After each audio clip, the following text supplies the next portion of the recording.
आस्था के महापर्व पर महाकुंभ में सुरक्षा व्यवस्था का जिम्मा एटीएस के भी कंधों पर है।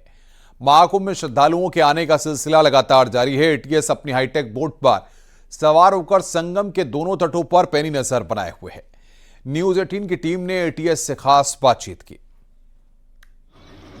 स्टेट पुलिस लगी है तो वहीं उन स्टेट पुलिस में भी एटीएस भी अपनी पैनी नजर बनाए। इस वक्त न्यूज 18 टीम संगम के उस बीचों बीच भर में है। आप देखिए इस वक्त न्यूज पे टीम कैसे अलर्ट है। अलर्ट मोड पे ये पूरी एटीएस की टीम मौजूद है और इनकी पूरी विजिलेंट ऑफिसर हैं। ये पूरे एक एक चीज पर नजर रख रहे हैं। घाट के दोनों तरफ देखिए इनकी मूवमेंट्स है और इनके साथ जो हमारे साथ एटीएस के एक जवान बैठे हैं और देखिए कैसे पूरी तरफ, ये अकेले नहीं है, पूरी टीम इनकी एज इट इज पूरे क्षेत्र में। उनके मेरे अगर पीछे की बात की जाए, दूसरे छोर की या कहीं ना कहीं दोनों एरियाज की बात की जाए तो साफ तौर पर एटीएस के जवान भी मुस्तैद दिख रहे हैं और एटीएस की टीम चप्पे चप्पे पर नजर बनाए है, क्योंकि एटीएस के लोगों ने पिछले 10 दिन पहले ही यहां डेरा डाल दिया था और उसके बाद से यहां टीम मौजूद है।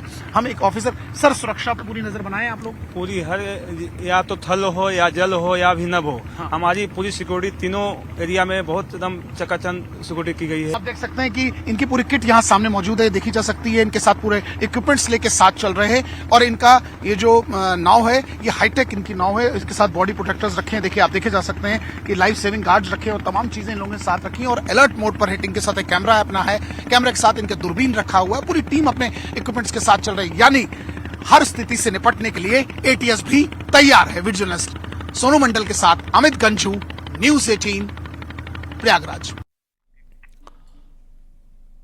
महाकुंभ के लिए दुनिया भर से लोग प्रयागराज पहुंच रहे हैं। कुंभ जितना आकर्षण का केंद्र देश के लोगों के लिए होता है, उतना ही देशी लोगों के लिए भी विदेशी संत भी कुंभ में शामिल होने के लिए आए हैं। न्यूज 18 की टीम ने विदेशी संतों से बातचीत की। One sant was telling me that you have learned shlokas. Yes. So can you recite any shlok for us? Yes. And I'll begin with the sloka for the Lalita Sahasranama. Okay. Because our ashram is Shaktidam. Yeah. It's the abode of Shakti, the Divine Mother. Okay. Arunam karunatarangitakshiim drutapashankusha pushpavana chapam animadibhiravratam mayukairahamityeva vibhavaye bhavanim. Nice, very nice. So is it your first Mahakumbh or have you visited earlier? Many times. Many times. कुछ बोल के आप बताएं महाकुंभ के बारे में हिंदी में। तो ये महाकुंभ पहले से बहुत बड़ा है, बहुत लोग और मोदी जी, योगी जी बहुत अच्छा काम कर रहे हैं सब तैयार के लिए और हम लोग यहाँ साधना के लिए है। हम लोग मंत्र करेंगे, स्नान करेंगे। सब शिष्य दूसरे देश से आते हैं, जापान, यूरोप, यूएसए, कनाडा। आप कहाँ से हैं? मैं ओरिजिनली यूएसए। अच्छा। मैं काशी में रहता हूँ। ओके, काशी में ही रहते हैं। हाँ, हमारा आश्रम काशी में। ये हिंदी कब सीखी आपने? लगभग 10-15 साल से।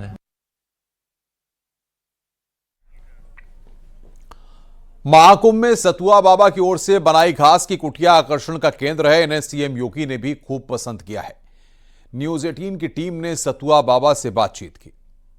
बाबा जी हमारे साथ हैं काशी के, बहुत शुक्रिया हमसे बात करने के लिए। दूसरा बड़ी खूबसूरत कुटिया बनाई, लगा मानो कि सत्युग की कुटिया में पहुंच गए हम लोग। जब विचार और भावना शुद्ध और पवित्र हो और वातावरण भगवान के कृपा से अद्भुत हो। मुख्यमंत्री भी आए थे इन कुटिया में? माननीय मुख्यमंत्री जी ने इन कुटियों को देखा। क्या बोले? और उनको लगा, अच्छा लगा। अभी तैयारियां हो रही है अंदर। ऐसी कुटियों का ही वो होना चाहिए। देखिए बाकायदा इनमें लाइट का है और इसमें रहे वाटरप्रूफ। ये किसके लिए बनाई गई है? ऋषियों के, जो संत आएंगे। संत लोग आएंगे, संत आएंगे और वो लोग इसमें रहेंगे, ध्यान अपने आराधना करेंगे और कल्पवास करेंगे। महाकुंभ 2025 के लिए प्रयागराज पूरी तरह तैयार है। देश विदेश से साधु संतों और श्रद्धालु पहुंच रहे हैं। महाकुंभ क्षेत्र में आस्था का सैलाब नजर आ रहा है। दिव्य और भव्य महाकुंभ को सुरक्षित महाकुंभ बनाने के लिए सिक्योरिटी के खास इंतजाम किए गए हैं। एनएसजी के कमांडोज ने घाट के दोनों तरफ सुरक्षा कमान संभाल ली है। इससे ऑपरेशन कुंभ नाम दिया गया है। सीआरपीएफ, आईटीबीपी, एसएसबी और घुड़सवार पुलिस की भी तैनाती की गई है। ट्रेन से आने वाले श्रद्धालुओं के लिए रेलवे स्टेशन पर सुरक्षा के पुख्ता बंदोबस्त हैं। महाकुंभ 13 जनवरी यानी कल से शुरू होकर 26 फरवरी तक चलेगा। अनुमान है कि इस बार 40 करोड़ से ज्यादा श्रद्धालु कुंभ स्नान के लिए पहुंचने वाले हैं। सिक्योरिटी के साथ साथ ट्रैफिक और क्राउड कंट्रोल पर जोर दिया जा रहा है।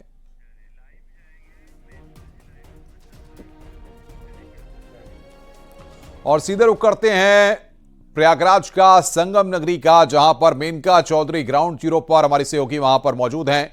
मेनका, जाहिर तौर पर यह पल अपने आप में अद्भुत होता है, खास होता है और इस पल की आप साक्षी बन रही हैं। आपको बहुत बहुत बधाई।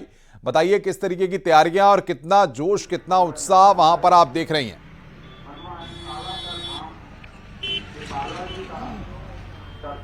जी बिल्कुल अनुपम, देखिए यहाँ हल्की हल्की बारिश शुरू हो गई है, लेकिन उत्साह लोगों का वो कहीं कम नहीं हो रहा है। ठंड तो थी ही और बारिश शुरू हो गई तो आप समझ सकते हैं कि ये ठंड और ज्यादा बढ़ने वाली है।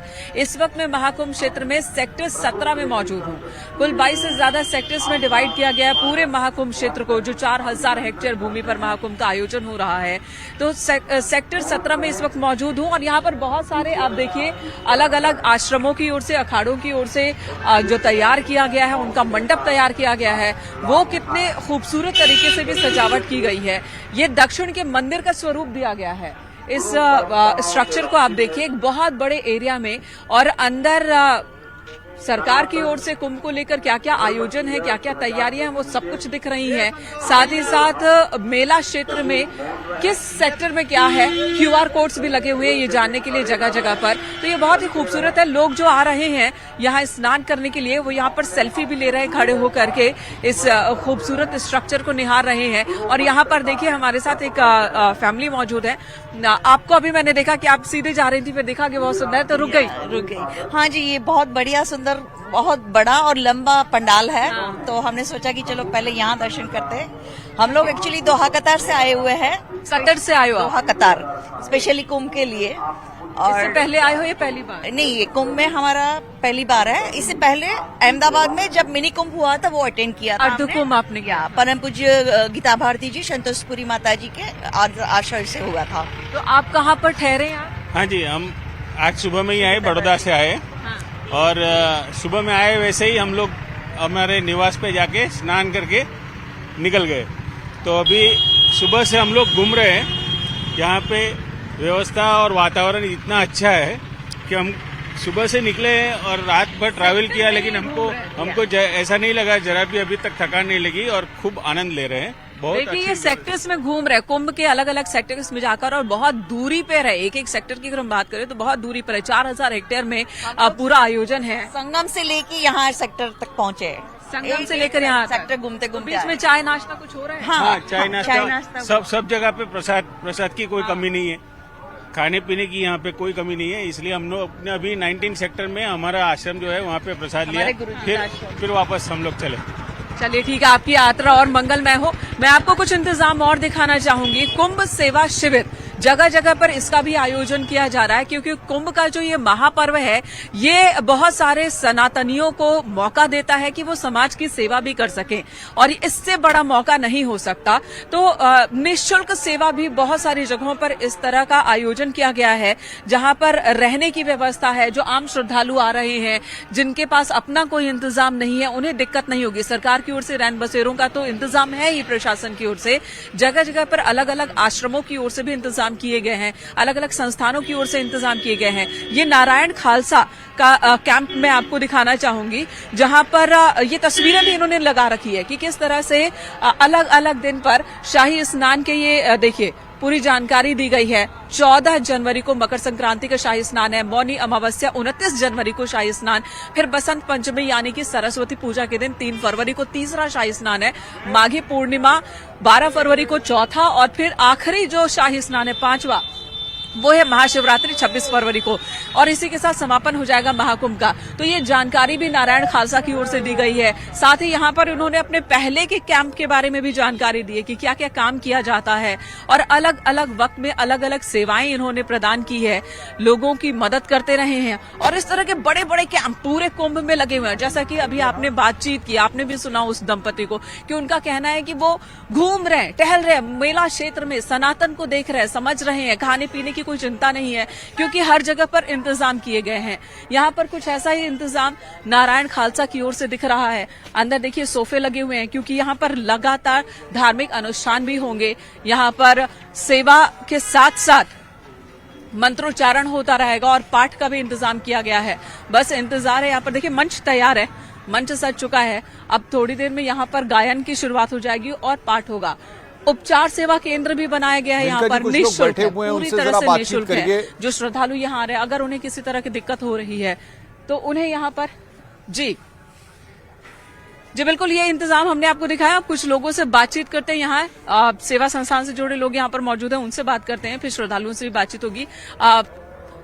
जय श्री गंगे, ये बताइएगा किस तरह के इंतजाम किए गए हैं, यहाँ कैसे कैसे लोग आते हैं जिनकी आप मदद कर रहे हैं? यहाँ पे दिव्यांग अबल्ट बच्चे जो बिल्कुल जन्मजात दिव्यांग है, वो बच्चे यहाँ पर अपना इलाज करवाने के लिए यहाँ आते हैं, रेंगते हुए यहाँ पर आते हैं और अपने पैरों से खड़े होकर आप सभी के आशीर्वाद से, आप सभी की दुआ से यहाँ पर खड़े होकर जाते हैं। ये मंच पीछे तैयार है, क्या होने वाला है यहाँ पर? अभी अपनों से अपनी बात कार्यक्रम होने वाला प्रशांत जी का।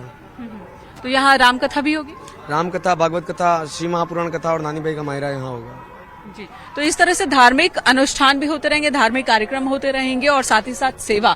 ये भावना पूरे कुंभ क्षेत्र में नजर आ रही है। ये सेक्टर 17 की तस्वीर हम आपको दिखा रहे हैं। सेक्टर 17 में इस तरह के इंतजाम किए गए हैं। आगे भी आपको बता दें, आपके पास आऊंगा। बहुत बहुत शुक्रिया आपका, नजर बना के रखिए। महाकुंभ में नेपाल से भी हजारों की तादाद में श्रद्धालु स्नान कर पुण्य का भागी बनने आ रहे हैं। नेपाल के संतों का जत्था महराजगंज में सुनौली बॉर्डर पर पहुंचा। इन साधु संतों का राम जानकी मंदिर पर भव्य स्वागत किया गया। महाकुंभ में पहुंचने पर और आस्था की डुबकी लगाने को लेकर नेपाल के संतों में खासा उत्साह देखने को मिल रहा है। संतों ने बताया कि महाकुंभ का भव्य और दिव्य रूप देखने को मिलेगा, वहीं तमाम साधु संतों का दर्शन भी करने का मौका मिलेगा।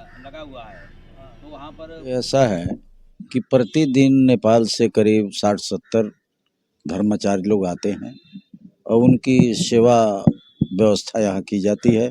स्नान, ध्यान, कमरे की व्यवस्था, रहने की व्यवस्था, ओढ़ने की व्यवस्था, भोजन पानी की व्यवस्था, सबकी व्यवस्था यहाँ पर की जाती है और उनको भव्य रूप से स्वागत करके विदा किया जाता है। लोग सभी भक्त लोग के साथ में कुंभ में जा रहे हैं और आज सुबह यहाँ पर आकर के नित्य कर्म संपादन हुआ। यहाँ पर महाराज जी ने स्थान प्रदान किया और कुंभ में बहुत उत्साह और उमंग के साथ हम भी जा रहे हैं और हमारे साथ जितने भी भक्त लोग और भी जितने भी तमाम भक्त सारे आ रहे हैं, वो सब उमंग के साथ, उत्साह के साथ। और 12 वर्ष के बाद में आने वाला जो महाकुंभ है, ये 12 वर्ष की में प्रतीक्षा करना पड़ता है। ऐसा साधु संतों का दर्शन करने के लिए और त्रिवेणी जो संगम स्नान के लिए और साधु संतों का दर्शन, और वहाँ पर प्रवचन होगा, ज्ञान अनुष्ठान, जितने भी सारे कितने कार्यक्रम वहाँ पर होंगे, उस कार्यक्रम का दर्शन लाभ, पुण्य लाभ प्राप्त करने के लिए महाकुंभ 2025 के दौरान श्रद्धालुओं की सुरक्षा के मद्देनजर एनडीआरएफ की ओर से वाटर एम्बुलेंस सेवा शुरू की गई है। इस एम्बुलेंस में सभी आधुनिक उपकरण मौजूद हैं। ये वाटर एम्बुलेंस पूरे कुंभ क्षेत्र में तैनात रहेगी। इमरजेंसी के हालात में इसमें प्री हॉस्पिटल ट्रीटमेंट दिया जा सकेगा। ये वाटर एम्बुलेंस यहीं संगम क्षेत्र में तैनात रहेगी और इसमें जो भी आधुनिक उपकरण हैं, जैसे मल्टीपैरा मॉनिटर है, ऑक्सीजन सिलेंडर है, इसमें एडी मशीन वगैरह है और जो भी बेसिक इक्विपमेंट एक बेसिक लाइफ सपोर्ट को चाहिए, वो सारे इसमें इक्विपमेंट मौजूद हैं। और इसमें राउंड द क्लॉक हमारे एक चिकित्सक रहेंगे, डॉक्टर, और उनके साथ 2 हमारे पैरामेडिक इसमें 24/7 तैनात रहेंगे।